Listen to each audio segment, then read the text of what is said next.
Os saúdo com a paz do Senhor, sejam bem-vindos à nossa penúltima videoaula das nossas lições de juvenis, onde estamos aqui quase encerrando o nosso segundo trimestre de 2023.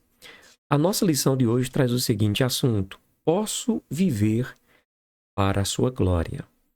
Nós temos um texto bíblico em 1 Coríntios, capítulo 10, verso 31, está escrito o seguinte: portanto, quando vocês comem ou bebem ou fazem qualquer outra coisa, façam tudo para a glória de Deus. Nossa leitura bíblica está em Lucas, capítulo 2, verso 39 ao versículo de número 52. Vamos ao nosso primeiro tópico: a obediência que glorifica a Deus. Subtópico 1: um filho obediente. Os pais de Jesus iam todos os anos a Jerusalém para comemorar a festa da Páscoa.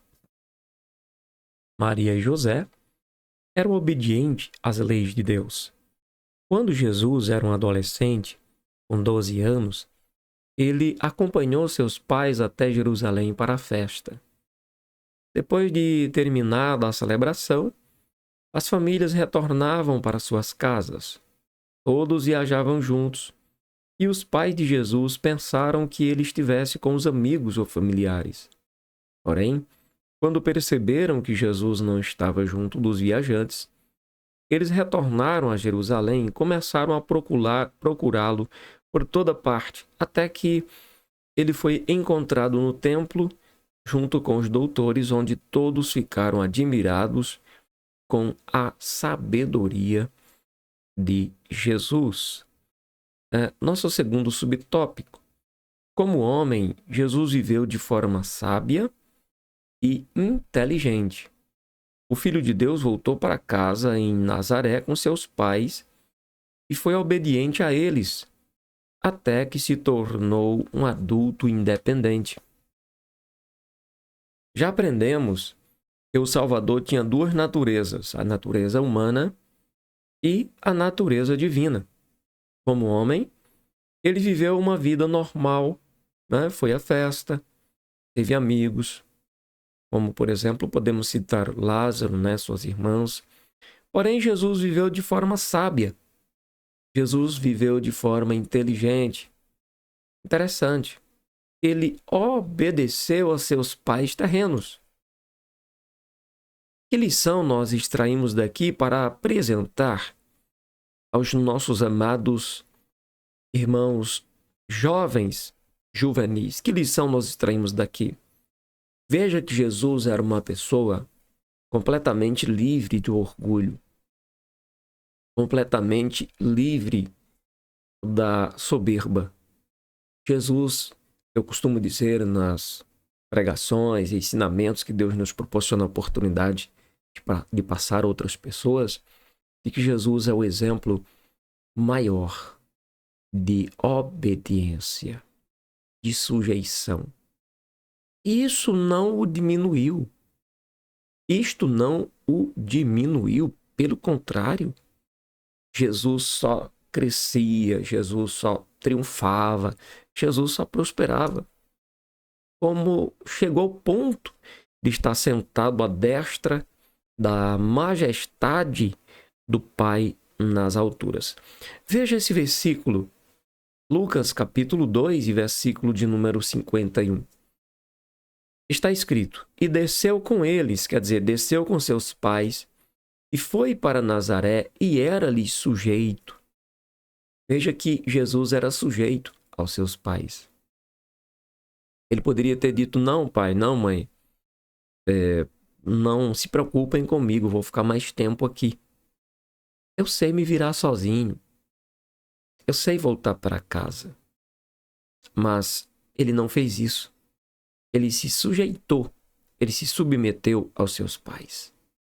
Então, se você quer ser um adolescente, se você quer ser um jovem abençoado por Deus, seja sujeito aos seus pais. Isso não lhe diminui.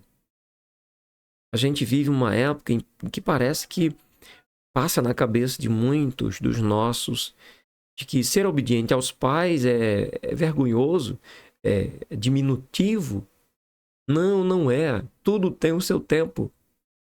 Vai chegar o tempo de você ser uma pessoa adulta e não ser mais tão dependente dos seus pais. Aliás, não ser mais dependente. Vai chegar o tempo, mas tudo tem o tempo. Tudo tem a hora certa. Tudo tem o momento certo. Sim, mas, por exemplo, se nós plantarmos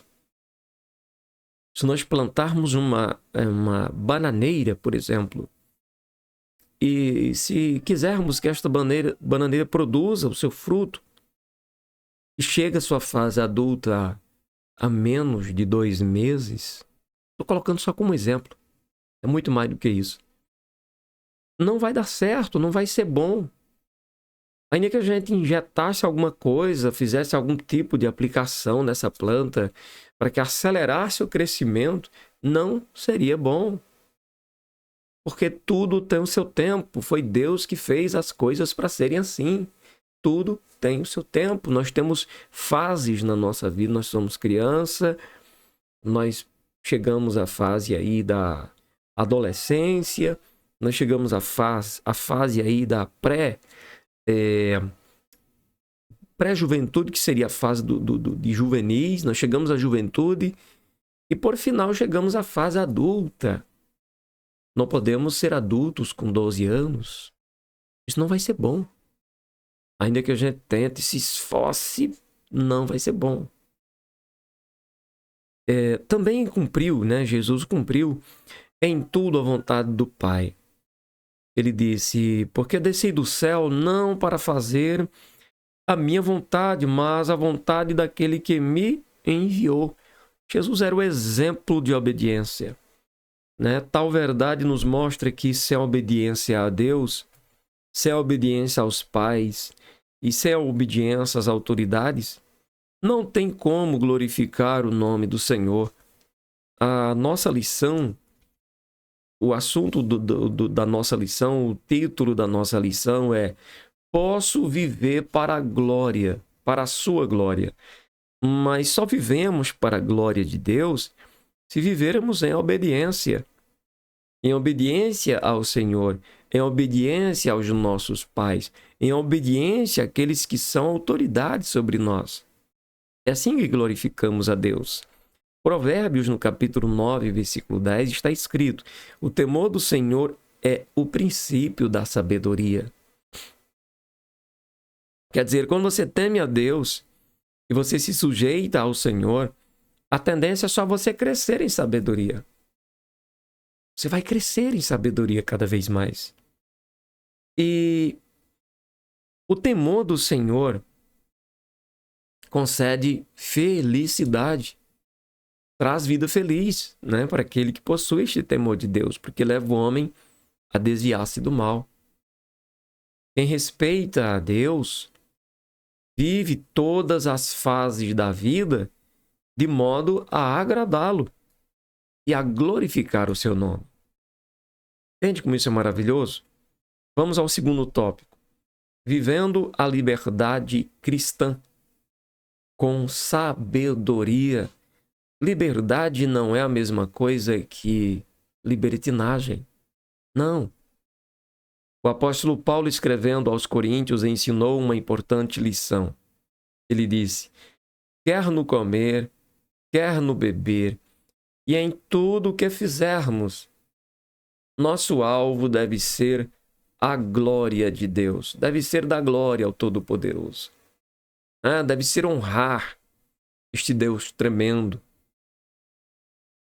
O Senhor Jesus Cristo merece que cada um de nós, como crentes, tenhamos como propósito neste mundo agradar ao Pai Celeste e glorificar o seu nome.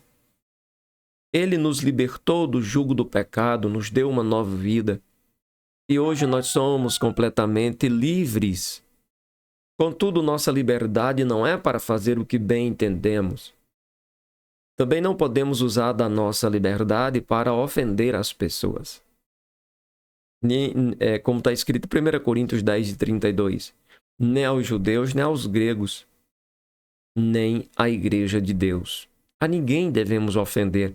A palavra de Deus nos ensina que todas as coisas nos são lícitas ou válidas, mas nem todas convêm. Todas as coisas podem ser lícitas para a gente, mas nem todas elas vão nos fazer bem. Nem todas elas vão nos fazer bem. Entende? Você é livre, menos para pecar. Porque o pecado é algo que mata, que destrói. Entende? É preciso pensar antes de agir. É preciso pensar antes de falar, para não entristecermos o nosso próximo. Se amamos a Jesus, precisamos demonstrar este amor em nossa maneira de falar e de agir. O amor necessita ser visto em nossas atitudes. Isso mesmo. Terceiro, palavras que glorificam a Deus. Primeiro subtópico, cuidado com a língua.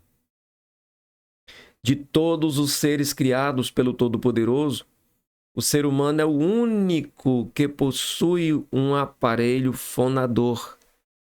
Ou seja, é o único que possui a capacidade de fala. Logo, podemos afirmar que a fala é um dom divino que nos distingue dos demais seres. É algo realmente especial que pode ser usado tanto para o bem quanto para o mal.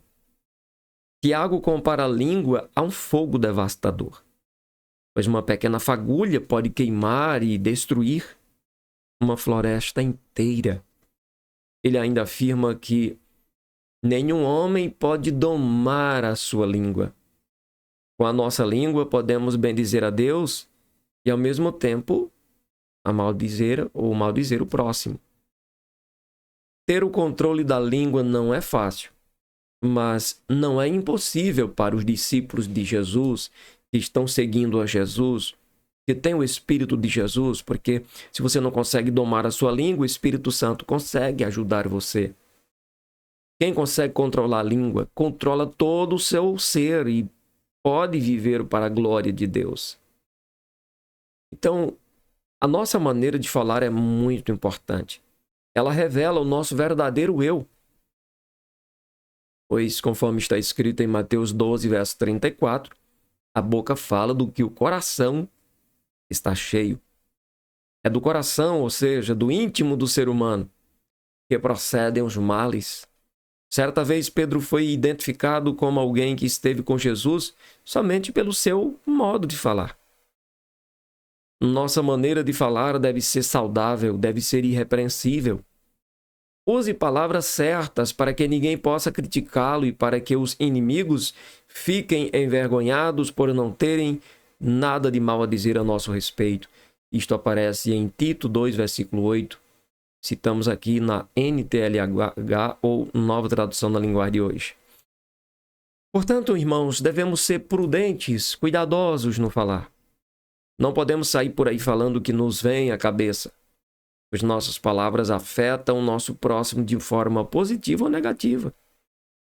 Jesus ensinou que no dia do juízo, todos terão de dar conta diante de Deus por suas palavras, principalmente por suas palavras ociosas. Está escrito, por suas palavras serás justificado e por tuas palavras serás condenado. Então, pense bem antes de falar. No livro de Provérbios, encontramos ensinamentos preciosos a respeito do uso da língua. Um destes ensinos é a respeito do ser moderado no falar. Provérbios 21, verso 23. Você fala demais? Se você fala demais, então, muito cuidado. Muito cuidado.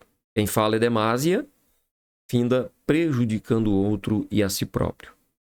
Vários provérbios tratam a respeito da língua mentirosa, da língua caluniadora, a difamação, que é levar uma pessoa a ser desacreditada com mentiras, né? Em especial nas redes sociais, tem feito muitas vítimas. Muito cuidado com as redes sociais. Procure glorificar a Deus nelas. Se você não consegue viver sem elas, então glorifique a Deus nas redes sociais. Como, pastor? Apresentando Jesus aí, exortando, estimulando alguém a seguir a fé em Cristo. Né? A calúnia é devastadora e consegue separar até os amigos mais íntimos. Diz Provérbios 16, 28. O diabo é o pai da mentira, conforme aparece em João 8, verso 44. Portanto, toda mentira e todo engano procedem dele. E Deus abomina a língua mentirosa. Isso aparece em Provérbios 6 e versículo 17. Portanto, a vida é curta. Precisamos viver de modo sábio, glorificando a Deus com a nossa obediência. Palavras, atitudes, que você possa viver todas as fases da sua vida em comunhão com Deus, sempre desejoso de agradá-lo em tudo. Faça a diferença. Viva única e exclusivamente para a glória de Deus. Amém? Então é isso. Deus abençoe. Esta é a lição de hoje. Até a próxima lição, que será a última lição do nosso segundo trimestre do corrente ano. Deus abençoe a tua vida.